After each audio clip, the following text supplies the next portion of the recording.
आप सबको नमस्कार। सर्वप्रथम इस धरा को नमन करती हूँ। आम्बेडकर जी और यहाँ उपस्थित तमाम लोगों ने मेरा नाम चुना, मैं ये सोच सोच कर अभिभूत हूँ।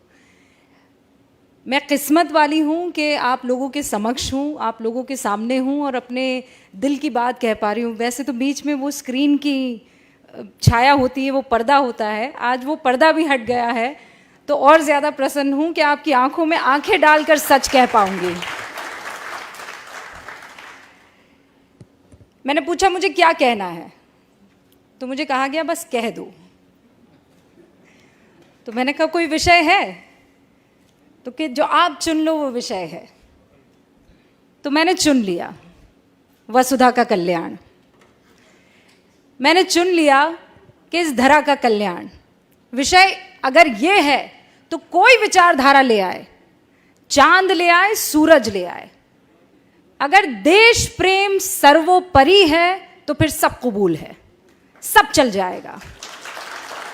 कोई विषय चल जाएगा, कोई समाज चल जाएगा, कोई धर्म चल जाएगा, कोई पंथ चल जाएगा, कोई लिंग चल जाएगा। अगर देश प्रेम है तो सब चल जाएगा।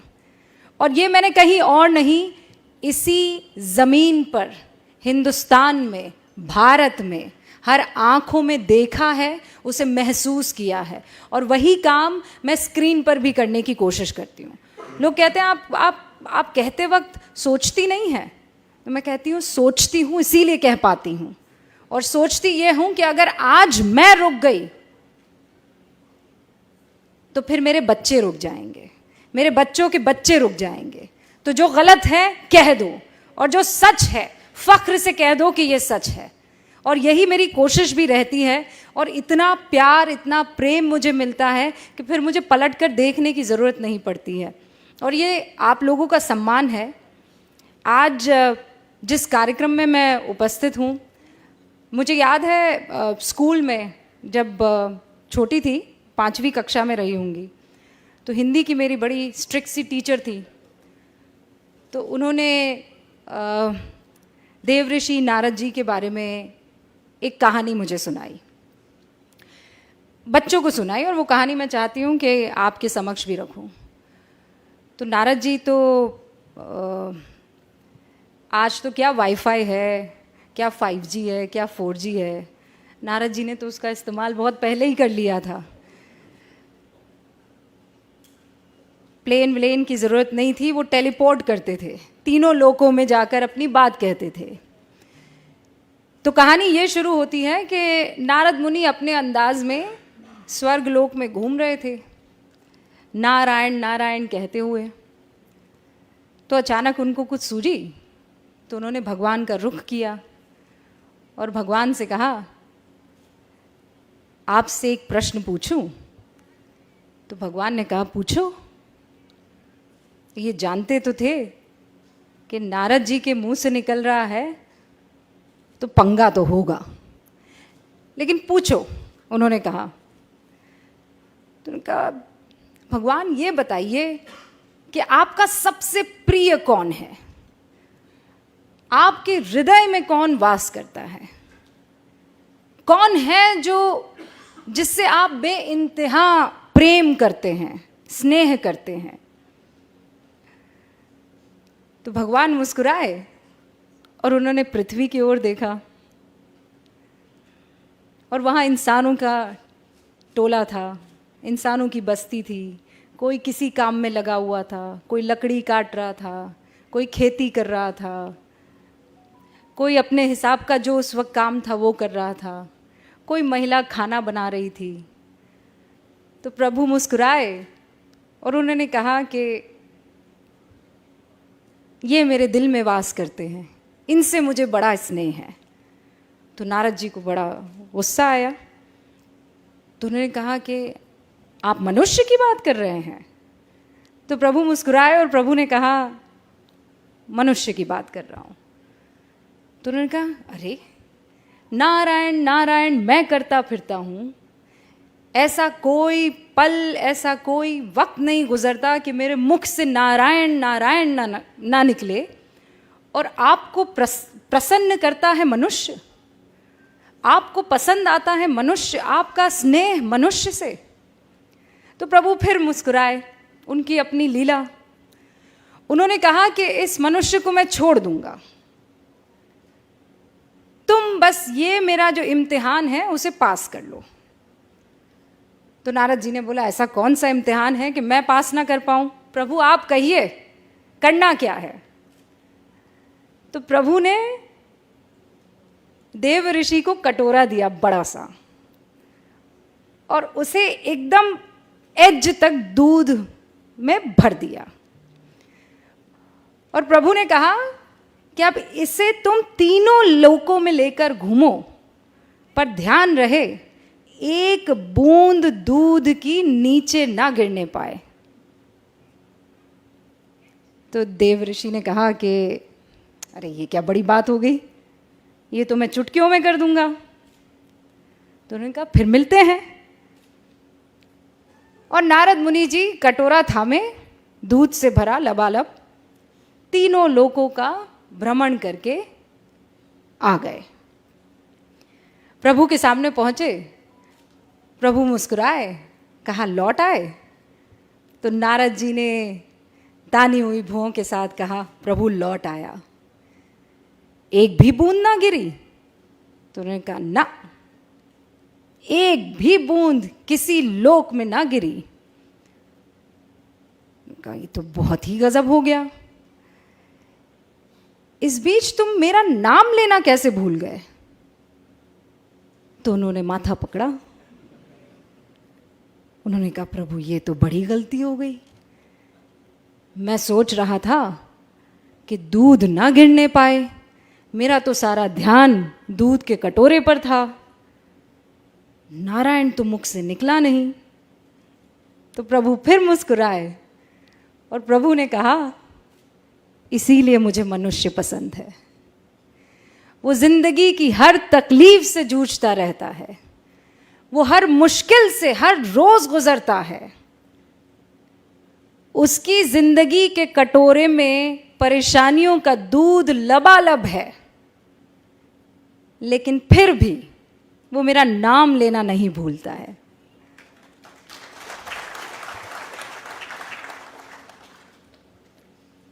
तो देव ऋषि भी मुस्कुराए, हाथ जोड़े और कहा प्रभु की लीला परंपार है, नारायण नारायण, और मनुष्य भी कमाल है।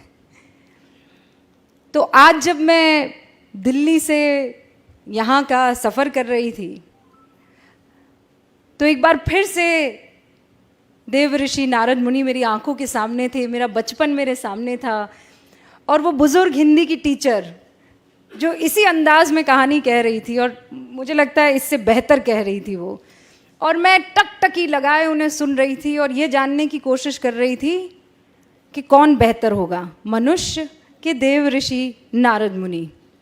लेकिन प्रभु की लीला, अब इसे आप कट्टू जोड़ दीजिए पत्रकारिता में। हाँ, हमें करप्शन उजागर करना है, देश की नीतियों पर, तमाम तरीके की राजनीति पर, हर तरीके की कवरेज करनी है, क्राइम भी हो रहा है, महिलाओं के उत्थान की बात करनी है, समाज के कल्याण की बात करनी है। तो ये कटोरे में दूध है, लेकिन क्या इस बीच मैं इस धरा के कल्याण को भूल जाऊंगी? वो भी मुझे ध्यान रखना है। और एक पत्रकारिता का उसूल हमें सिखाया गया था, सत्यम शिवम सुंदरम। लेकिन सत्य हमेशा सुंदर हो ये ज़रूरी नहीं है। और जिस दिन मेरे पत्रकार बंधुओं ने ये समझ लिया, ये जान लिया कि सत्य कड़वा होता है और उसे पीना भी सीखो और उसे पिलाना भी सीखो।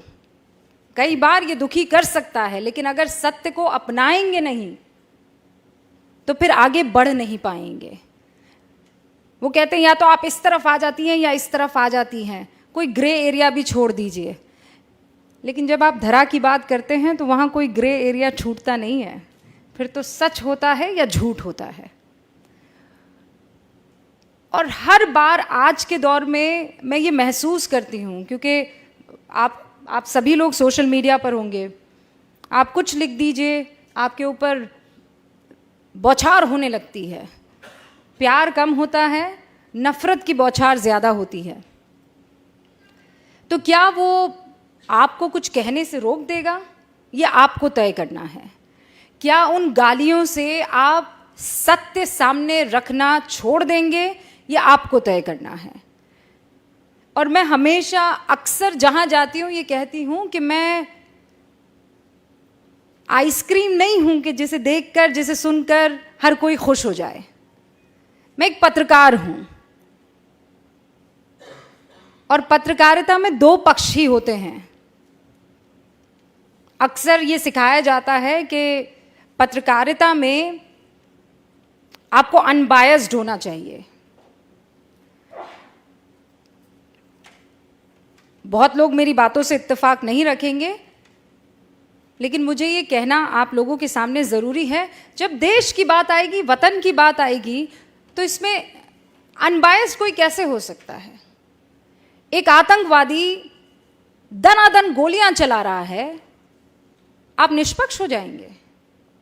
एक 8 साल की बच्ची के साथ बलात्कार हो रहा है, आप निष्पक्ष हो जाएंगे? आपको पक्ष तो लेना होगा ना। या आप जो कहते हैं कि इन मसलों पर निष्पक्षता चाहिए, इन मसलों पर निष्पक्षता कैसे हो सकती है? जब वतन की, जब धरा की, जब लोकतंत्र की, जब हिंदुस्तान की, जब भारत की बात आती है, तो इसमें निष्पक्षता कैसे हो सकती है? कोई माई का लाल मुझे बता दे कि नहीं, निष्पक्षता के नाम पर वो हिंदुस्तान को एक तरफ कर देगा और वो दूसरी तरफ खड़ा हो जाएगा। तो ऐसे में अगर कोई कह दे कि आप निष्पक्ष नहीं हैं, तो मुझे कबूल है। अगर हिंदुस्तान के साथ खड़े रहना, उसके मूल्यों के साथ खड़े रहना, उसके लोकतंत्र के साथ खड़े रहना निष्पक्षता नहीं है, तो मुझे कबूल है। और उन तमाम पत्रकार बंधुओं से ये बात मैं बहुत साफ तौर पर कह देना चाहती हूं कि जिस दिन आप बेझिझक, बगैर किसी डर के, बेखौफ होकर अपनी बात रखने लगेंगे, तो फिर आपको तालियों की दरकार नहीं रहेंगी। फिर मुख से दुआएं ही निकलेंगी, आशीर्वाद ही निकलेगा। और फिर आपको ये नहीं सोचना पड़ेगा कि मैं जाऊंगा तो 4 लोग मेरे लिए तालियां बजाएंगे कि नहीं बजाएंगे। उन तालियों की दरकार मत रखिए। बाहर से लोग क्या कहते हैं वो मत सोचिए। ये सोचिए कि इस वक्त इस ज़मीन को किस चीज़ की ज़रूरत है। इस ज़मीन को निडरता की ज़रूरत है, इंस्पेक्शन की ज़रूरत है, आत्मचिंतन की और मंथन की ज़रूरत है। और फिर मैं कह रही हूँ, कोई विचारधारा हो ना, किसी को चांद पसंद है, कोई ना, किसी को सूरज पसंद है, कोई ना, पर है तो धरा ही के ना, है तो धरती ही के। और जब तक वो धरती में सम्मिलित है, वो चांद हो कि सूरज हो, वो हमारे हैं और हम उनके साथ खड़े हैं। अपनी बात को मैं यहीं विराम देती हूं, लेकिन इस उम्मीद के साथ कि मेरे जैसी उन तमाम आवाज़ों को आपका आशीर्वाद हमेशा मिलता रहेगा। और जब तक आपका आशीर्वाद रहेगा, जब तक हिंदुस्तान की जनता की आंखों में जो ऐसी चमक मैं देख पा रही हूँ, चमक रहेगी, हिंदुस्तान को विश्व गुरु बनने से फिर कोई नहीं रोक सकता है। एक बार फिर से आप सभी का बहुत बहुत शुक्रिया। और मुझे बहुत खुशी हुई आप सबके बीच में आकर अपनी बात रखने की। ऐसा लग रहा था जैसे मैं नहीं, दो मन आपस में बात कर रहे हो, दिल से दिल तक एक बात पहुंची हो। बहुत बहुत शुक्रिया आप सभी का।